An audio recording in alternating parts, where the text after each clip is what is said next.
Welcome back to my YouTube channel medical and nurses. अब मेरा नाम है कीर्ति। आज से हम स्टार्ट करेंगे सीरीज फर्स्ट, जो कि CHO NHM स्टाफ नर्स के जितने भी पेपर होने हैं सभी में हेल्पफुल रहेंगे। साथ ही साथ जो अदर एग्जाम होंगे उनमें भी हेल्पफुल रहेंगे क्वेश्चन। मैं आपको बता दूं कि अभी रिसेंट में MP NHM ने CHO के लिए और वैकेंसी निकाली है। 3570 वैकेंसी है। तो इसमें एक्चुअल में 2 टाइप की वैकेंसी है। सीरीज़ को स्टार्ट करने के पहले मैं आपको बता देती हूँ, क्योंकि मैंने कल एक वीडियो बनाया था जिसमें आपको डिटेल में बताया था, तो उसमें बहुत सारे लोगों को कन्फ्यूज़न थी। तो यहाँ पे आप देख सकते हैं, आई होप आपकी कन्फ्यूज़न अभी क्लियर हो जाए।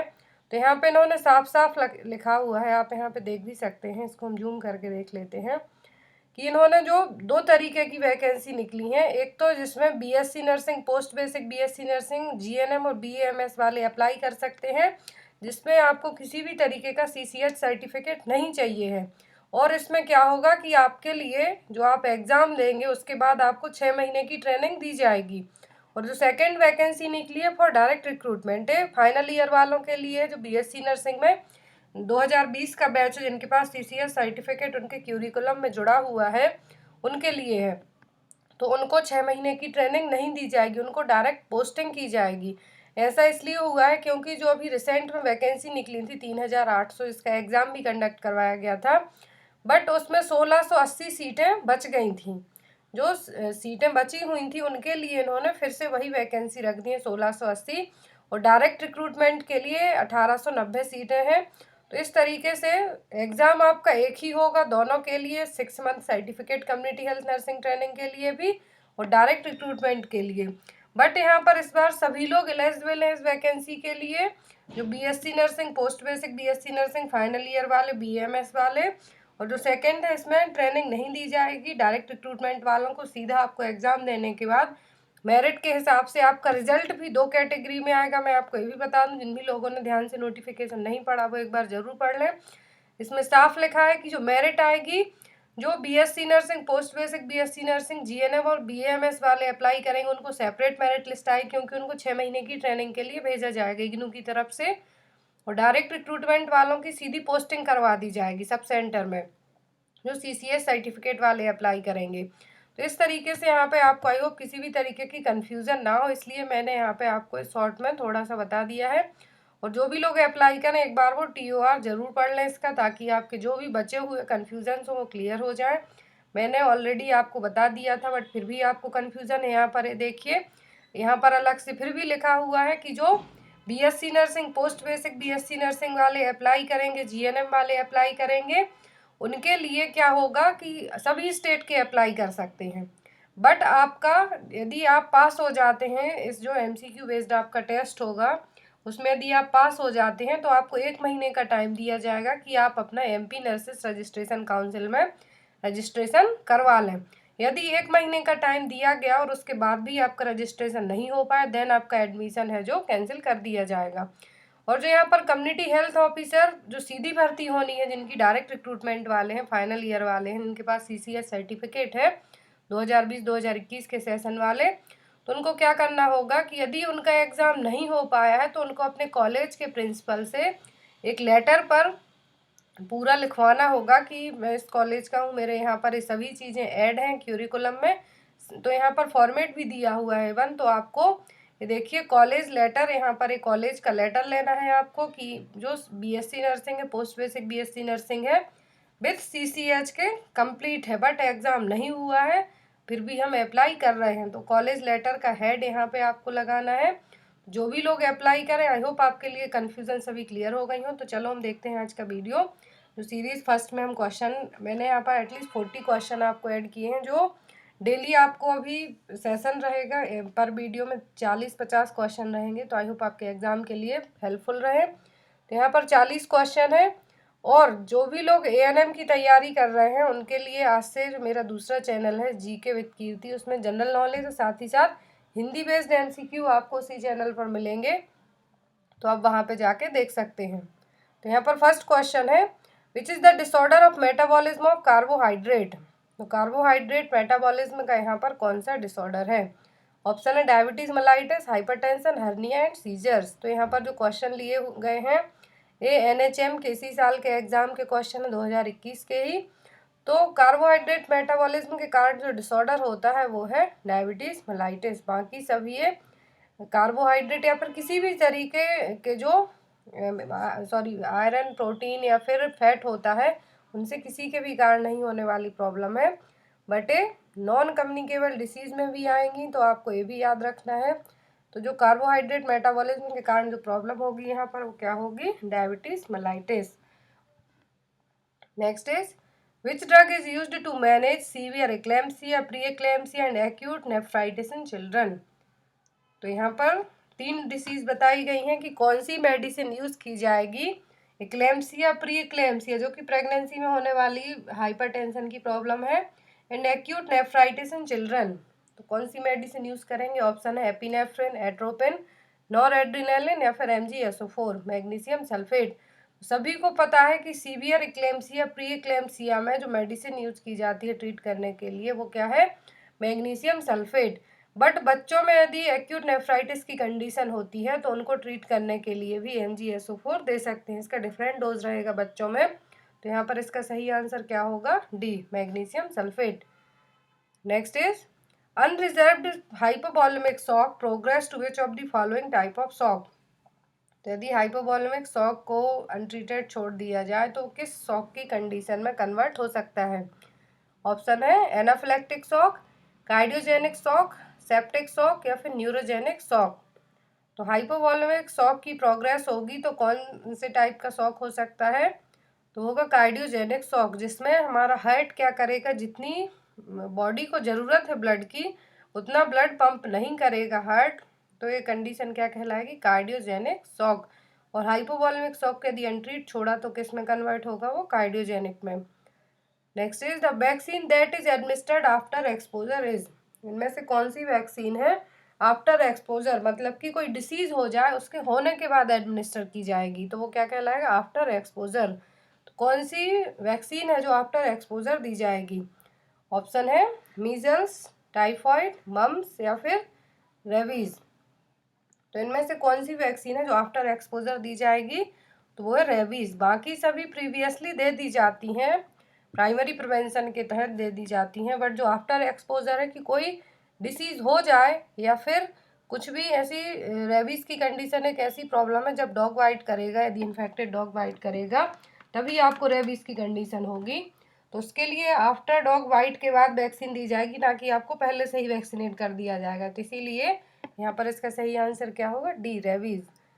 Next is the complications that are associated with poor nutrition and growth restriction in postnatal life in a newborn include। तो यहाँ पर कौन से कॉम्प्लिकेशन होंगे पुअर न्यूट्रिशन के कारण, जिसके साथ ग्रोथ रिस्ट्रिक्शन भी हो सकता है, किसके बाद, पोस्टनेटल लाइफ में न्यूबॉर्न के लिए। तो ऑप्शन है यहाँ पर stunting, wasting, adverse neuro developmental outcome and D, all of the above.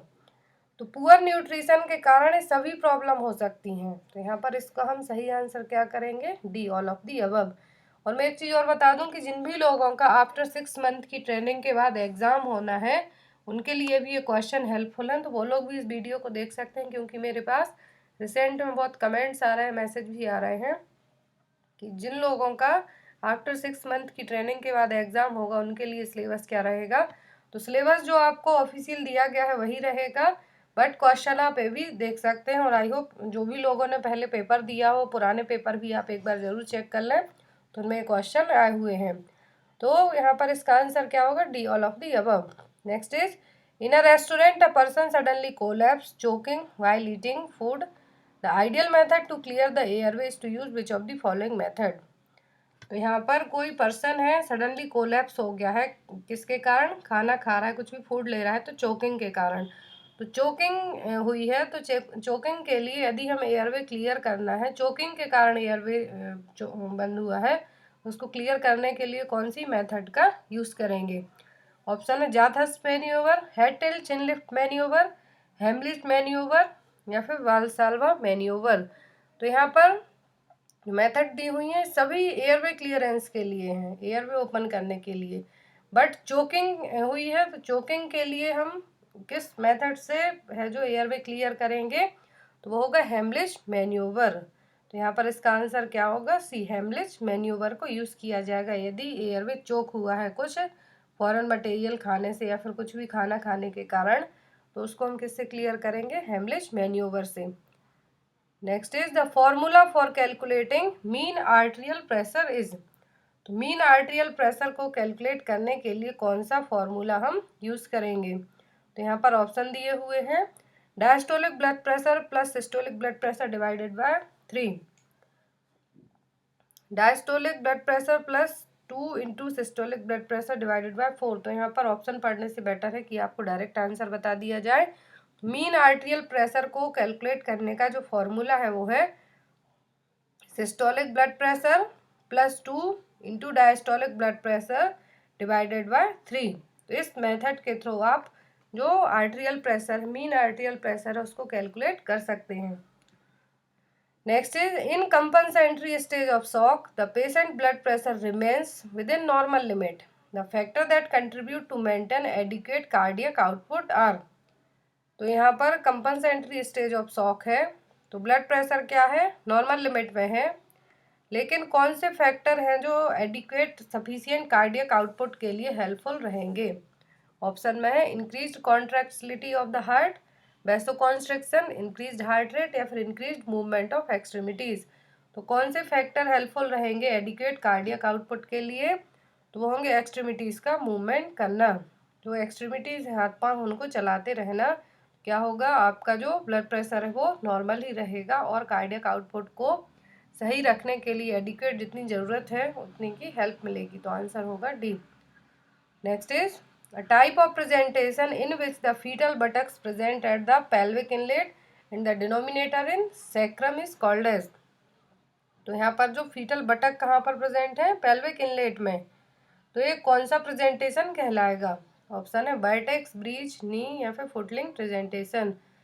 तो यदि फीटल बटक की जगह हेड प्रेजेंट होता पेल्विक इनलेट में तब हम कहते वर्टेक्स प्रेजेंटेशन, जो कि नॉर्मल प्रेजेंटेशन है नॉर्मल डिलीवरी के लिए, वेजाइनल डिलीवरी के लिए।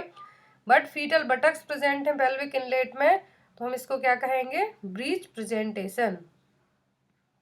Next is which of the following is the most important nursing action that has to done for a patient who has undergone cardiac catheterization.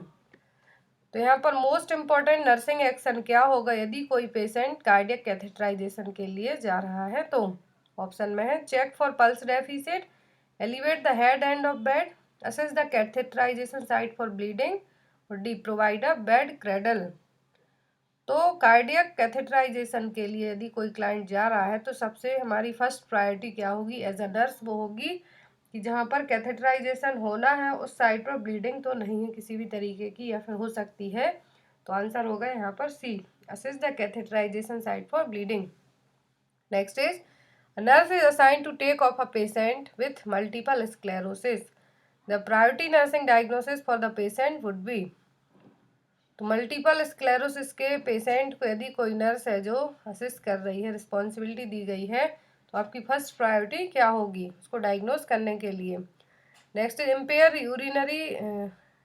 Urinary elimination, Altered body temperature, deficient knowledge या फिर impaired mobility. तो आप कौन सा nursing diagnosis सबसे पहले बनाएंगे किसी मल्टीपल स्क्लेरोसिस के क्लाइंट के लिए।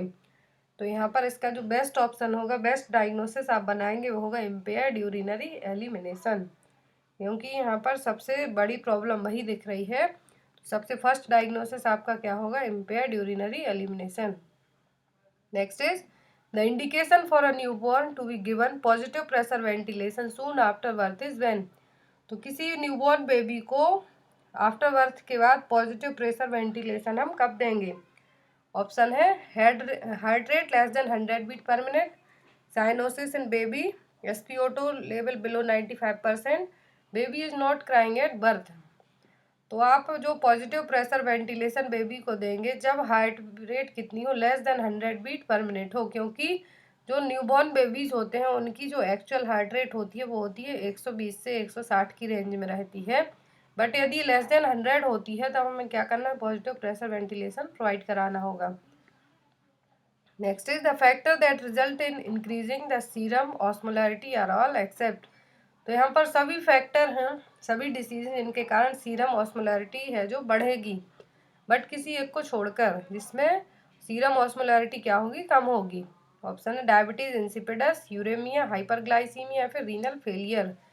तो सीरम ऑस्मोलैरिटी बढ़ेगी सभी से, डायबिटीज इंसिपिडस में भी, यूरेमिया में भी, हाइपरग्लाइसीमिया में भी, बट रीनल फेलियर में क्या होगा, कम होती है, घटेगी।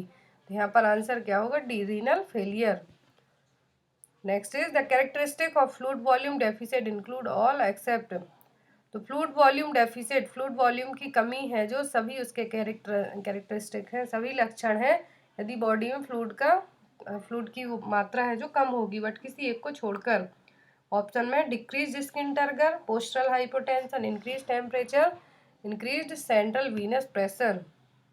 तो फ्लूइड वॉल्यूम डेफिसिट के कारण क्या होगा, स्किन टर्गर भी डिक्रीज होगा, पोस्टरल हाइपोटेंशन भी हो सकता है, और बॉडी का टेम्परेचर भी बढ़ सकता है, बट सेंट्रल वीनस प्रेशर है नहीं बढ़ेगा, ये घटेगा। तो यहाँ पर आंसर होगा D, increase CVP। Next is the systemic complication of intravenous therapy include all except. तो सिस्टमिक कॉम्प्लिकेशन का मतलब है कि जो सिस्टम वाइज यदि कॉम्प्लिकेशन होते हैं आईवी थेरेपी के बाद, तो वो सभी हैं बट किसी एक को छोड़कर। ऑप्शन में fluid overload, air embolism, infection या फिर इन्फिल्ट्रेशन। सिस्टमिक कॉम्प्लिकेशन में क्या क्या आएंगे, फ्लूइड ओवरलोड होगा, एयर एम्बोलिज्म भी हो सकता है, इन्फेक्शन भी हो सकता है, बट इन्फिल्ट्रेशन क्या होगा, सिस्टमिक कॉम्प्लिकेशन नहीं होगा। Next is 30-year-old man is brought to emergency with history of accident. Which of the following sign indicate skull fracture? 31 साल का आदमी है जो एक्सीडेंट की हिस्ट्री है उसको, तो उसके लिए इमरजेंसी वार्ड में लेके आया गया है। तो कौन से साइन इंडिकेट करेंगे कि उसको स्कल फ्रैक्चर हुआ है? ऑप्शन है फ्लूइड ड्रेनिंग फ्रॉम ईयर और nose, periorbital ecchymosis, blood from nose, blood from forehead, battle sign, Kernig sign, none of the above. Battle and Kernig तो मेनिंजाइटिस में देखने को मिलते हैं। तो यहाँ पर जो फर्स्ट साइन होता है स्कल फ्रैक्चर में, वो क्या होता है, कान या फिर नाक से ब्लड का आना। फर्स्ट किसी भी तरीके का फ्लूइड या फिर ब्लड आ सकता है। तो यहाँ पर इसका आंसर क्या होगा, फ्लूइड ड्रेनिंग फ्रॉम ईयर और नोज और पेरी ऑर्बिटल इकोमोसिस। तो पेरी ऑर्बिटल इकोमोसिस का मतलब है यहाँ पर कि ब्लड ट्रैकिंग होगा कहाँ पर, जो पेरी ऑर्बिटल टिश्यू है आईज के वहाँ पर, जिसके कारण ब्लू और पर्पल कलर का आई का जो कलर है, आईलेट्स है, अपर और लोअर आईलेट्स का जो कलर कैसा होगा, पर्पल और ब्लू कलर का। और ये सिम्टम जनरली जो भी हेड एंड नेक इंजरी हो या फिर बेसल स्कल फ्रैक्चर हो, सॉफ्ट टिश्यू इंजरी हो, उन्हीं में देखने को मिलता है। तो यहाँ पर स्कल फ्रैक्चर में क्या आप इंडिकेट करेंगे कि स्कल फ्रैक्चर है, तो ईयर और नोज से फ्लूइड ड्रेन होना या फिर ब्लड आना या और periorbital ecchymosis. Next is drug used to treat hyperkalemia is. Hyperkalemia को ट्रीट करने के लिए कौन सी मेडिसिन यूज की जाएगी? ऑप्शन में है एटिनोलोल, प्रेडनोसोलोन, नाइट्रोग्लिसरीन या फिर कैल्शियम ग्लूकोनेट। तो हाइपरकैलेमिया को ट्रीट करने के लिए जो मेडिसिन दी जाएगी वो होगी कैल्शियम ग्लूकोनेट। और हाइपरकैलेमिया का मतलब क्या है कि ब्लड में पोटेशियम का लेवल क्या हो जाना, बढ़ जाना। तो यदि पोटेशियम का लेवल ज़्यादा है तो उसको कैल्शियम ग्लूकोनेट दे के क्या कर सकते हैं, हम कंट्रोल में ला सकते हैं। तो आंसर होगा यहाँ पर D, calcium gluconate. Next is drug used to treat nausea and vomiting are all except. तो नोजिया वॉमिटिंग को ट्रीट करने के लिए सभी मेडिसिन यूज की जाती हैं बट किसी एक को छोड़कर। तो जनरली नोजिया वॉमिटिंग को ट्रीट करने के लिए एंटी एमेटिक्स एजेंट हैं जो यूज़ किए जाते हैं, बट अदर मेडिसिन भी यूज़ की जाती हैं। तो ऑप्शन में dopamine antagonist, serotonin receptor antagonist, cannabinoids, calcium channel blocker. तो यहाँ पर जो डिफरेंट आपको नाम दिख रहा है वो क्या होगा, वो होगा सी, कैनाबिनॉइड्स। तो यहाँ पर जो कैनाबिनॉइड्स है इनका यूज नहीं किया जाता है, तो यहाँ पर इसका आंसर क्या होगा, सी।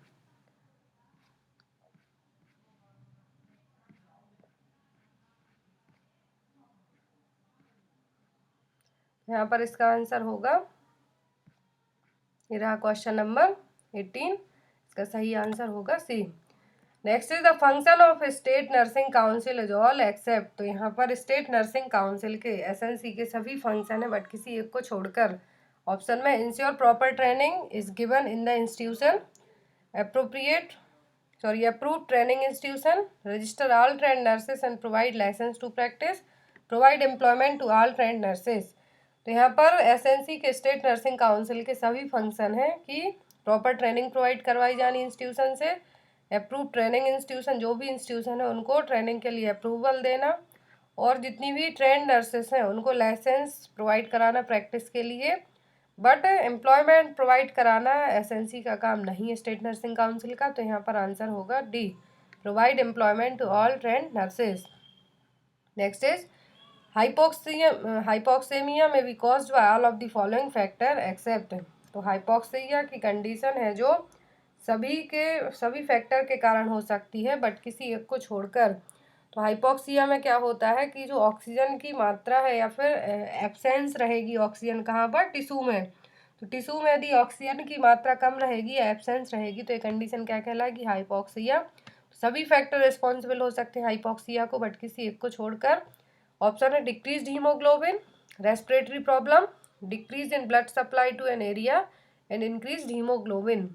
तो हाइपोक्सिया है जो इसके कारण नहीं होगा वो क्या होगा, इंक्रीज हीमोग्लोबिन। यदि सफिशियंट ब्लड है तो ऑक्सीजन भी सफिशियंट होगी, तो इसके कारण टिश्यू में ऑक्सीजन की कमी ही नहीं होगी, तो हाइपोक्सिया की कंडीशन भी क्रिएट नहीं हो सकती।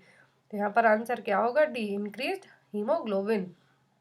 Next is defensive reaction intended to neutralise, control और eliminate the offending agent and to prepare the site for repair is called.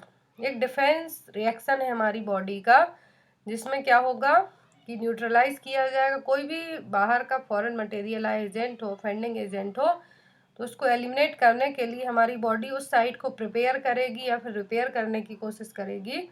तो डिफेंसिव रिएक्शन क्या कहलाएगा, ऑप्शन में है इन्फेक्शन, इन्फ्लामेशन, इंड्यूरेशन या फिर इंसल्ट। तो एक तरीके का डिफेंस रिएक्शन है कि हमारी बॉडी को बचाया जा रहा है उसके द्वारा, तो क्या कहलाता है, inflammation.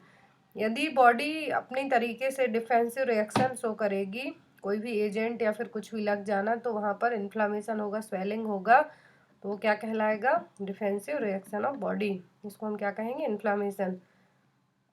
Next is the most preferred site of administration of intramuscular injection in children under 1 year of age. यदि किसी बच्चे की एज 1 साल से कम है तो उसको इंट्रामस्कुलर इंजेक्शन किस साइट पर दिया जाएगा या फिर किस मसल्स में दिया जाएगा, आईएम इंजेक्शन। ऑप्शन है डॉर्सोग्लूटियल, वास्टस लैटरलिस, वेंट्रोग्लूटियल या फिर डेल्टॉइड साइट। जो प्रेफर्ड साइट होगी इंट्रामस्कुलर इंजेक्शन के लिए किसी बच्चे में 1 साल से कम एज है जिसकी, तो वो होगी vastus lateralis muscles. Next is major factor influencing an individuals blood pressure are all except. तो सभी मेजर फैक्टर हैं किसी भी इंसान के, किसी भी इंडिविजुअल के ब्लड प्रेशर को इन्फ्लुएंस और फ्लक्चुएट करने के लिए बट किसी एक को छोड़कर। ऑप्शन है stroke volume, venous return, heart rate और नॉर्मल बॉडी वेट। तो मेजर फैक्टर सभी हैं किसी एक को छोड़कर, तो वो होगा नॉर्मल बॉडी वेट। यदि हमारा बॉडी वेट नॉर्मल है तो हमारे ब्लड प्रेशर को उतना अफेक्ट नहीं होगा, नॉर्मल ही रहेगा। बाकी हार्ट रेट घटेगी बढ़ेगी तब भी ब्लड प्रेशर फ्लक्चुएट होगा, वीनस रिटर्न के कारण भी हो सकता है, स्ट्रोक वॉल्यूम के कारण भी हो सकता है, बट नॉर्मल बॉडी वेट के कारण उतना ज़्यादा अफेक्ट नहीं पड़ेगा। Next is a drug administered to promote uterine contraction are. तो यूट्राइन कॉन्ट्रैक्शन को एनहेंस करने के लिए, बढ़ाने के लिए कौन सी मेडिसिन दी जाती है। ऑप्शन है ऑक्सीटोसिन, एर्गोमेट्रिन, मिसोप्रोस्टोल और ड्यूवेल्डिन। तो यहाँ पर आंसर होगा जो यूट्राइन कॉन्ट्रैक्शन को बढ़ाने के लिए ओनली एक मेडिसिन है जो दी जाती है, वो है oxytocin. Next is medication appropriate to treat an acute anginal attack. तो एक्यूट एंजाइनल अटैक को ट्रीट करने के लिए कौन सी मेडिसिन यूज़ की जाती है, तो सभी को पता है वो है नाइट्रोग्लिसरीन, जो कि सबलिंगुअल रूट के थ्रू दी जाती है। आपसे एग्जाम में भी पूछा जा सकता है कि यदि एंजाइनल अटैक के पेशेंट को नाइट्रोग्लिसरीन दी जा रही है तो कौन सा प्रेफर्ड रूट यूज़ किया जाएगा, तो वो होगा sublingual. Next is an essential micronutrient iodine is required for synthesis of which of the following hormone. तो एक एसेंशियल माइक्रोन्यूट्रिएंट है आयोडीन, जिसकी ज़रूरत कौन से हार्मोन को सिंथेसाइज करने के लिए पड़ेगी। ऑप्शन है goitre, cretinism, thyroxine, triiodothyronine, tyrosine, thyroxine या फिर ट्रिप्सिन और थायरॉक्सिन। तो आयोडीन की जरूरत कहाँ पर पड़ती है? थायराइड ग्लैंड के लिए। और ये कौन से हार्मोन का सीक्रेशन करती है? थायरोक्सिन, थायरोनिन T3 और T4 का। तो यहाँ पर जो एसेंशियल माइक्रोन्यूट्रिएंट है इस आयोडीन, जिसकी जरूरत कौन से हार्मोन को सिंथेसाइज करने के लिए पड़ेगी? तो वो होंगे थायरोक्सिन और triiodothyronine. Next is international nurses day is observed around the world on. तो पूरे विश्व में अंतर्राष्ट्रीय नर्सेज दिवस कब मनाया जाता है? तो सभी को याद है जो नर्सेज हैं, तो वो है 12 मई को। हर साल हम 12 मई को इंटरनेशनल नर्सेज डे सेलिब्रेट करते हैं। तो आज के लिए आपको क्वेश्चन भी दिया जाएगा, तो वो होगा इस साल का 2020 का भी, 21 में तो अभी हम नहीं बना पाए हैं, तो 2020 का इंटरनेशनल नर्सेज डे का थीम क्या रहा है? नर्सेज से जुड़ा हुआ ही रहा है, तो आपको याद भी होगा। Next is the most central and accessible artery to check pulse in children over 1 year of ages. तो यदि किसी बच्चे की एज 1 साल से ज़्यादा है, यहाँ पर क्वेश्चन आपको अच्छे से पढ़ना है कि यदि किसी बच्चे की एज ओवर 1 ईयर है, 1 साल से ज़्यादा है, तो उसमें सेंट्रल और एक्सेसिबल आर्टरी क्या होगी पल्स को चेक करने के लिए? ऑप्शन है ब्रैकियल, कैरोटिड, डॉर्सलिस, पेडिस और पोप्लिटियल। तो चिल्ड्रन की एज कितनी है? Over 1 year. तो उसके लिए जो सबसे अच्छी आर्टरी होगी पल्स चेक करने के लिए, वो क्या होगी? Carotid artery. Less than 1 year पूछते तो हम एपिकल कह सकते हैं, बट यहाँ पर जो सही आर्टरी होगी वो क्या होगी? Carotid artery. Next is a patient is diagnosed to have insomnia. The term insomnia means. तो इंसोम्निया का मतलब क्या होगा? तो इंसोम्निया का मतलब होता है इनएबिलिटी टू स्लीप, अच्छे से नींद ना आना, नींद की कमी। तो आंसर होगा D, inability to sleep. Next is the ideal position to provide mouth care for an unconscious patient is. यदि कोई क्लाइंट बेहोश है, अनकॉन्शियस है, तो बेस्ट पोजीशन क्या होगी माउथ केयर प्रोवाइड कराने के लिए? ऑप्शन है फॉलोअर्स, लेटरल, सुपाइन या फिर नी चेस्ट। तो जो बेस्ट पोजीशन होगी अनकॉन्शियस पेशेंट को माउथ केयर प्रोवाइड कराने के लिए, वो होगी लेटरल पोजीशन। लेटरल पोजीशन हम क्यों देंगे? ताकि माउथ केयर कर रहे हैं हम, कोई भी फ्लूइड उसके मुंह में इंसर्ट करते हैं तो क्या हो? एस्पिरेशन ना हो पाए, उसके लिए कौन सी पोजीशन देंगे हम? Lateral position. Next is a clinical sign of riboflavin deficiency is. तो राइबोफ्लेविन की कमी के कारण कौन से क्लिनिकल साइन हैं जो देखने को मिलेंगे? ऑप्शन है एंगुलर स्टोमेटाइटिस, केरेटाइटिस, पेलाग्रा या फिर रिकेट्स। जो राइबोफ्लोविन की कमी के कारण जो क्लिनिकल साइन देखने को मिलेगा वो होगा angular stomatitis. Next is the richest source of vitamin C. तो विटामिन सी का सबसे अच्छा स्रोत है जो क्या है? सोर्स क्या है? ऑप्शन है लेमन, ऑरेंज, आंवला, टोमेटो। तो इन सभी में विटामिन सी होता है, बट रिचेस्ट पूछा है तो वो क्या है? आंवला। नेक्स्ट है thiamine deficiency result in. Thiamine की कमी के कारण कौन सी बीमारी होगी? ऑप्शन है cardiac beriberi, infantile beriberi, peripheral neuritis या फिर नन ऑफ दी अबव। तो थायमिन की कमी के कारण जो प्रॉब्लम होगी वो होगी cardiac beriberi. Next is patient fall due to improper application of restraints in the ICU is an act of. यदि कोई पेशेंट आईसीयू में उसको रेस्ट्रेंट अच्छे तरीके से रेस्ट्रेंट नहीं किया है, वो गिर गया है, तो ये किस तरीके का एक्ट कहलाएगा? ऑप्शन में असॉल्ट, बैटरी, नेग्लिजेंस या फिर फ्रॉड। तो ये एक्ट कहलाएगा, यदि आपकी गलती है यहाँ पर, तो आपकी गलती के कारण जो एक्ट कहलाएगा वो क्या होगा? नेग्लिजेंस। यहाँ पर शुद्ध आपने लापरवाही बरती है, जिसके कारण वो पेशेंट क्या है? गिर गया है, तो क्या कहलाएगा? नेग्लिजेंस और लापरवाही। Next is blood glucose values above normal but below those diagnostic diabetes occurring during pregnancy is called. Blood glucose की वैल्यू क्या है? ज़्यादा है नॉर्मल से, लेकिन कम है किससे? डायग्नोस्टिक डायबिटीज से, जितनी की डायबिटीज़ में होनी चाहिए। और ये कब है? प्रेगनेंसी के टाइम पर। तो ये क्या कहलाएगा? ऑप्शन में type 1 diabetes, type 2 diabetes, gestational diabetes या फिर इंसुलिन रेसिस्टेंस सिंड्रोम। तो प्रेगनेंसी में है और नॉर्मल से ज़्यादा है, बट जो डायग्नोस्टिक रेंज रहेगी उससे कम है, तो ये क्या कहलाएगी? जेस्टेशनल डायबिटीज़, जो कि प्रेगनेंसी के बाद ख़त्म भी हो जाएगी। तो आंसर होगा यहाँ पर C. Next is in a patient with pernicious anaemia that primary purpose of Schilling test is to determine. तो परनीसियस एनीमिया की कंडीशन में है जो किसके कारण होती है? विटामिन B12 की कमी के कारण। तो यदि यहाँ पर चिलिंग टेस्ट परफॉर्म करवाया जा रहा है, तो चिलिंग टेस्ट का पर्पस क्या होगा? ऑप्शन है intake of vitamin B12, absorption of vitamin B12, excretion of vitamin B12 या फिर नन ऑफ दी अबव। तो परनीसियस एनीमिया किसकी कमी के कारण होगा? विटामिन B12 की कमी के कारण होगा। तो स्लिंग टेस्ट परफॉर्म करवाया जाएगा किसके लिए? कि बॉडी में B12 का एब्जॉर्प्शन सही तरीके से हो रहा है या नहीं, उसको कंफर्म करने के लिए जो टेस्ट होगा वो क्या होता है? Chilling test. तो यहाँ पर इसका आंसर क्या होगा? बी। क्यों करवाया जाएगा? इसका पर्पस क्या होगा? कि विटामिन B12 का एब्जॉर्प्शन हमारी बॉडी सही से कर रही है नहीं, उसको कंफर्म करने के लिए। Next is type of fracture in which one fragment of the bone goes into another is called. तो किस तरीके का फ्रैक्चर होगा जिसमें यदि फ्रैक्चर होता है, बोन्स टूटती हैं, तो एक बोन्स के पार्ट किसी दूसरी बोन्स में, जो फ्रैगमेंट है, पार्ट हैं छोटे छोटे, दूसरी बोन्स में जा सकते हैं। ऑप्शन है स्पाइरल, ट्रांसवर्स, ऑब्लिक या फिर इम्पैक्टेड। तो ये फ्रैक्चर कहलाएगा इम्पैक्टेड फ्रैक्चर। इस कैटेगरी के फ्रैक्चर में क्या होगा? यदि कोई बोन टूटी है तो उसके फ्रैगमेंट हैं, छोटे छोटे पार्ट हैं, किसी दूसरी बोन्स में भी जा सकते हैं। Next is sine and symptom of asthma include all accept. जो सभी अस्थमा के साइन सिम्टम है किसी एक को छोड़कर।